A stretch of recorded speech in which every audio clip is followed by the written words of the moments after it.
যেখানেই বিজ্ঞানের কোনো ব্যাখ্যা নেই সেখানেই যত প্রশ্ন। ভূত কি সত্যিই আছে? এ তর্কের কোনো সীমা নেই, শেষও নেই। না, কোনো ভয় দেখানো উদ্দেশ্য আমাদের নয়, কোনো অবৈজ্ঞানিক জিনিসকে প্রশ্রয় দেওয়া উদ্দেশ্য নয়। কিন্তু ভূতের গল্প শুনতে সবাই ভালোবাসে, আর কারো কারো জীবনে ভুতুড়ে ঘটনা ঘটেও বই কি। আজ সেরকমই একটা গল্প রাইমার গল্পের ঝুলিতে। গল্প শুরুর আগে আবার মনে করিয়ে দিই, গল্প যদি ভালো লাগে শেয়ার করুন, সাবস্ক্রাইব করুন এই চ্যানেলটাকে, নোটিফিকেশন যাতে আপনার কাছে গল্প আপলোড হলেই পৌঁছে যায় সেজন্য বেল আইকনে ক্লিক করে দেবেন। আর হ্যাঁ, কমেন্ট বক্সে জানাবেন কেমন লাগলো। আজ নারায়ণ গঙ্গোপাধ্যায়ের লেখা টাইপরাইটার গল্প পাঠে আমি রাইমা। সন্ধেবেলায় দাসের অফিসে ঢুকে দেখলাম ও তখনও বসে বসে কি কতগুলো কাগজপত্র পড়ছে। আমার পায়ের শব্দে চমকে উঠে বলল, তুমি? বললুম, তোমার অফিসে আলো জ্বলতে দেখে ঢুকেছি, এখনো বসে আছো যে বড়। নানা কাজ হে, তুমি বুঝবে না। সত্যিই আমি বুঝতে পারিনি। দাস ব্যবসা করে, কিন্তু কি জাতের ব্যবসা সে সম্বন্ধে আজও কোনো স্পষ্ট ধারণা করতে পারিনি আমি। সাপ্লাইয়ের কাজ করে, মর্টগেজ রেখে টাকা ধার দেয়, আরও কি 10 রকম করে বেড়ায়, তা দাস শুধু নিজেই জানে। ভগবানও জানেন কিনা সন্দেহ। আমিও জানতে চাইনি, কারণ দাসকে চিনি সেই কলেজ জীবন থেকেই। ইউনিয়নের টাকা সরিয়েই হাত পাকিয়েছিল দাস। তারপর বার্মা ইভ্যাকুইদের নিয়ে যখন নানা কেলেঙ্কারি হয়, তখন দাস ছিল একজন কন্ট্রাক্টর। সেই থেকে ধাপে ধাপে কত দূরে সে এগিয়েছে সে সম্বন্ধে কোনো রকম অনুমান করতেও সাহস হয়নি আমার। জিজ্ঞেস করতে পারেন, এসব সত্ত্বেও দুর্জন সংসর্গ করি কেন? তার কোনো স্পষ্ট উত্তর দিতে পারবো না। শুধু এটুকু বলতে পারি, দাসকে আমার ভালো লাগে। অজস্র ত্রুটি থাকলেও একটা দুর্বোধ্য আকর্ষণ আছে ওর ব্যক্তিত্বে। সেটা ওর তীক্ষ্ণ স্মার্টনেসের জন্য হতে পারে আমার মতে, ওরও সেরিকালচার সম্পর্কে কৌতূহল আছে বলে হতে পারে, এমনকি ওর বিশেষ ধরনের চুলের ব্যাক ব্রাশের জন্যও হতে পারে। কিন্তু মোট কথাটা হলো, সময় পেলে দাসের সঙ্গে আড্ডা দিতে আমার ভালো লাগে। এই পথ দিয়ে যেতে যেতে ওর অফিসে আলো জ্বলতে দেখে তাই ঢুকে পড়েছিল। একটা বেয়ারা নেই, 3 জন কেরানির একজনও না।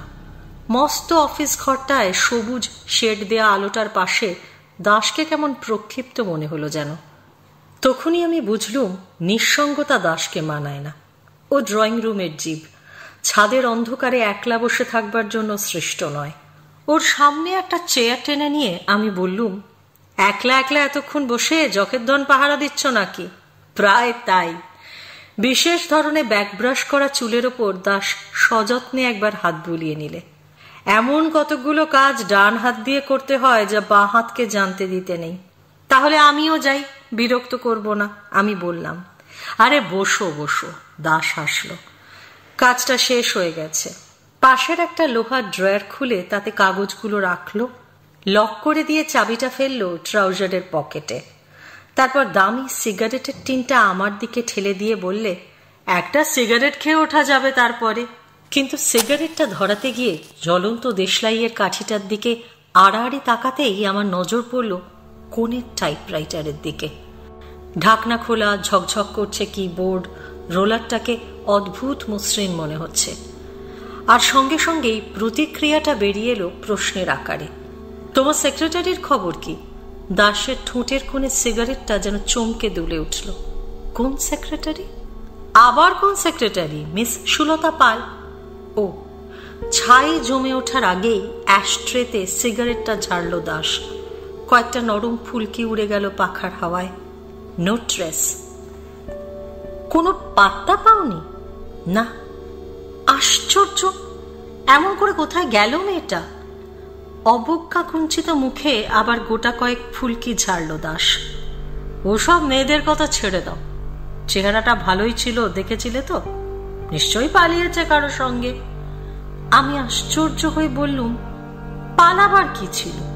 যতদূর তোমার কাছে শুনেছিলাম কলকাতার একটা বোর্ডিং এ একাই থাকতো, আত্মীয় স্বজন কেউ থাকলেও তাদের সঙ্গে কোনো সম্পর্ক ছিল না। ওর যদি কাউকে ভালো লেগে থাকে তবে তাকে নিয়ে চোরের মতো পালাবার দরকার ছিল না নিশ্চয়ই। দাস উদাস ভঙ্গিতে বলল, কে জানে, হয়তো কোনো রাইভাল ছিল। কলকাতায় থাকলে খুনটুন একটা কিছু হয়ে যেতে পারত। এ ধরনের মেয়েকে নিয়ে কত কি হয় জানোই তো। তা হয়তো হয়, তবে দাসের সেক্রেটারি সুলতা পাল সম্পর্কে এরকম কথা ভাবতে আমার কষ্ট হচ্ছিল। মিষ্টি চেহারার শান্ত ধরনের ওই মেয়েটাকে কতদিন আমি নিবিষ্ট মনে ওখানে বসে টাইপ করতে দেখেছি। সামান্য একটু নিরীহ ঠাট্টাতেও যে মেয়েটার গাল রাঙা হয়ে উঠত, নিচু হয়ে যেত চোখের পাতা, তার মধ্যে ঠিক এসব জিনিস আমি আশা করিনি। আমি সাহিত্যিক নই, তবু সাহিত্যিকের ভাষায় আমার মনে হলো যে সব মেয়ে প্রথম প্রেমের জন্য চিরকুমারী থেকে যায়, সুলতা সেই দলের। কিন্তু সুলতা যে প্রায় 15 দিন নিরুদ্দেশ, এটা ঠিক কথা। কোনো অ্যাক্সিডেন্ট হয়নি, কোনো বিপদে পড়বার মতো কাঁচা মেয়েও সে নয়। অতএব সে পালিয়েছে এটা ধরে নেওয়া যেতে পারে। দাস বললে, সেক্রেটারির ভাবনা নেই, আজও 3 জন ইন্টারভিউ দিয়ে গেছে। তবে মেয়েটা বড় ভালো কাজ করত। তা করত। দাস চুপ করে রইল। একটু আগে যে সিগারেটটায় বারবার টোকা দিচ্ছিল, অনেকটা ছাই জমতেও এবারে সে সেটাকে ঝাড়ল না। আমিও চুপ করে বসে বসে ছাইটা কখন ভেঙে পড়ে সেইটা দেখবার জন্য অপেক্ষা করতে লাগলুম আর ভাবতে লাগলুম, সুলতা এতখানি সাহস পেল কি করে। সুতরাং একটু পরে দাস যখন বলতে যাচ্ছিল এইবার ওঠা যাক, অন্তত ওর মুখ থেকে এই কথাটাই বেরিয়ে আসবে বলে আমার মনে হচ্ছিল, ঠিক তখনই ঝমঝম করে বৃষ্টি নেমে বসলো বাইরে। খোলা দরজা দিয়ে ভেজা তুলোর একটা তপ্ত রুদ্ধশ্বাস চলে এলো ঘরে। দাসের সিগারেট থেকে ছাইটাকে কেড়ে নিয়ে চলে গেল। দাস বললে, বৃষ্টি নামলো যে, গাড়িটাও তো আনিনি। বললুম, না থামলে বেরোনো যাবে না, বেশ ঘটা করে নেমেছে, ট্রাম পর্যন্ত যেতে গেলেও ভিজিয়ে ভূত করে দেবে। তাই থামুক, দাস বললে। তাহলে তুমি একটু বসো, আমি একটা টাইপের কাজ সেরে নি ততক্ষণ। উঠে টাইপরাইটারের দিকে এগিয়ে গেল দাস। সুলতার সম্পর্কে ভাবনাটা ভোলবার জন্য আমি একটি বাণিজ্য সংক্রান্ত পত্রিকা কুড়িয়ে নিলুম টেবিল থেকে। তারপর মাল্টিপারপাস স্কিমের ওপর একটা প্রবন্ধ পড়বার চেষ্টা করতে লাগলুম। আলগা মনোযোগের ভেতর কানে আসতে লাগলো বাইরের বৃষ্টির আওয়াজ, টাইপরাইটারের রোলারে কাগজ জড়ানোর খসখসানি, তারপর খটাখট করে গোটা কয়েক টাইপিংয়ের শব্দ। পরক্ষণেই দাস হেসে উঠল। হাসি কেন, ব্যাপার কি? এসো এখানে দেখো কি মজা হয়েছে। আমি উঠে গিয়ে ওর পাশে দাঁড়ালুম। মজাই করেছে বটে একটা। ওপরে টেন্ডার বলে একটা হেডিং দিয়ে তার নিচে 3 বার টাইপ করে বসেছে একটি নাম, সুলতা পাল।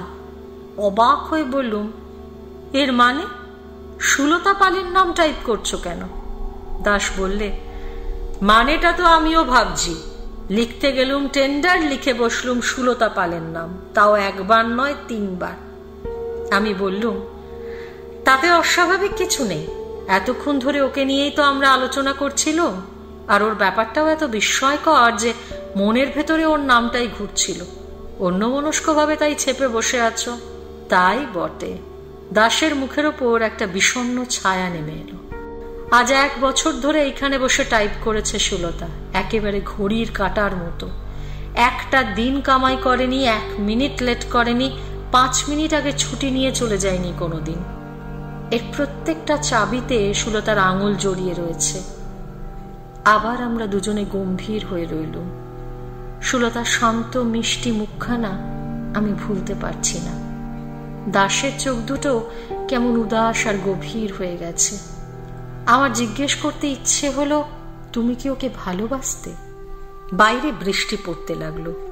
ধুলোর তপ্ত শ্বাস নেই। দরজা দিয়ে ঠান্ডা ভিজে বাতাস আসছে। দাস দরজাটা বন্ধ করার কথা বললে না। আমিও উৎসাহ পেলুম না। শুধু বৃষ্টির শব্দ, আমাদের চুপ করে থাকা, আর ঘরের ভেতর কোথা থেকে উড়ে আসা একটা চামচিকের চঞ্চল ছায়া কিছুক্ষণ ধরে স্তম্ভিত হয়ে রইল। দাস স্তব্ধতা ভাঙল। টাইপটা সেরেই ফেলি। কাগজটা খুলে সেটাকে তাল পাকিয়ে নিচের বাস্কেটে ফেলে দিলে। জড়িয়ে নিলে আর 1খানা। আবার খটখট করে বেজে উঠল টাইপিংয়ের আওয়াজ। আমি টাইপরাইটারের টেবিলের কোণে দাঁড়িয়ে রইলুম। একটানা বৃষ্টির শব্দের মধ্যে টাইপিংয়ের শব্দ একাকার হয়ে এলো।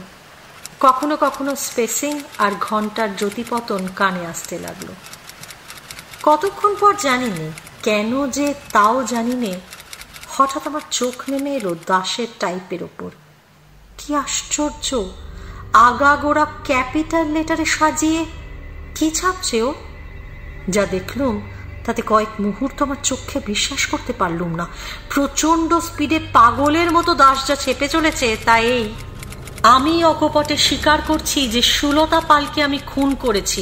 আমার ব্যারাকপুরের বাগান বাড়িতে পুরনো গ্যারেজের ভেতর একটা বড় কেবিন ট্রাঙ্কে তার মৃতদেহ রয়েছে।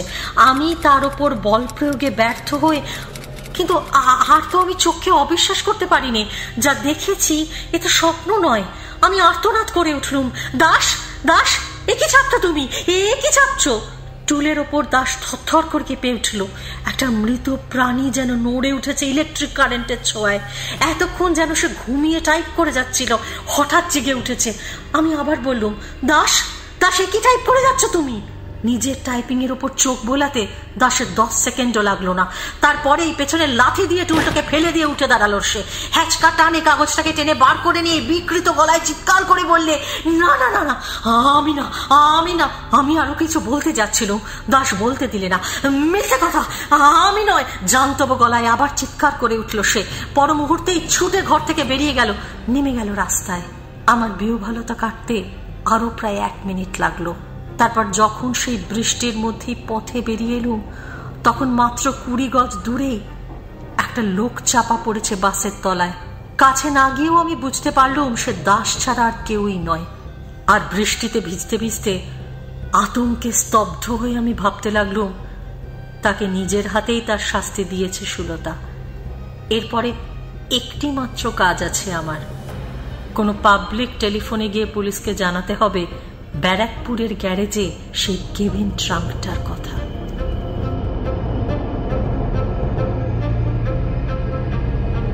রাইমার গল্পের ঝুলিতে রয়েছে আরো নানান স্বাদের গল্প। শুনতে চান? প্লিজ সাবস্ক্রাইব করুন আমার চ্যানেল আর জুড়ে যান রাইমার গল্পের পরিবারে। কেমন লাগলো আজকের গল্প? কমেন্ট বক্সে প্লিজ জানান, লাইক করুন, শেয়ার করুন।